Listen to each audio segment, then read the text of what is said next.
नमस्कार दोस्तों, स्वागत है आपका बन्ना भोजपुरी। जी हाँ दोस्तों, बात करेंगे आज जो कि पावर स्टार पवन सिंह का जो एक दिन पहले जो उनका एक वेब सीरीज आया था प्रपंच। जी हाँ दोस्तों, उस प्रपंच वेब सीरीज में इतना बढ़िया मतलब एक्टिंग किए हैं पावर स्टार पवन सिंह जी।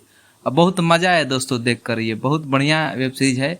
आप सब उस वेब सीरीज को देखें और ज़्यादा से ज़्यादा लोग को दिखाए। और बहुत बढ़िया रोल किए हैं पावर स्टार पवन सिंह। और भोजपुरी में पहली बार आया है तो आप सबको देखना भी चाहिए दोस्तों। ऐसे तो सभी लोग बोलते हैं कि सब भोजपुरी को आगे ले जाइए, लेकिन आज कोई भी एक पोस्ट नहीं किया है पावर स्टार पवन भैया के लिए। ये पहली बार पवन सिंह जी वेब सीरीज लेकर आए हो, उसको देखिए, चाहे सपोर्ट कीजिए। पावर स्टार का फैन ही काफ़ी है।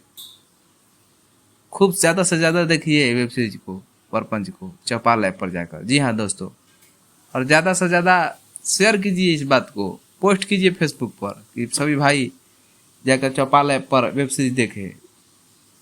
दोस्तों ये बहुत बढ़िया वेब सीरीज है। और भोजपुरी में एक पावर स्टार पवन सिंह नया काम करने का काम किए हैं, उस पर बढ़िया रिस्पॉन्स जाना चाहिए कि आगे भी ऐसा काम करे पावर स्टार पवन भैया।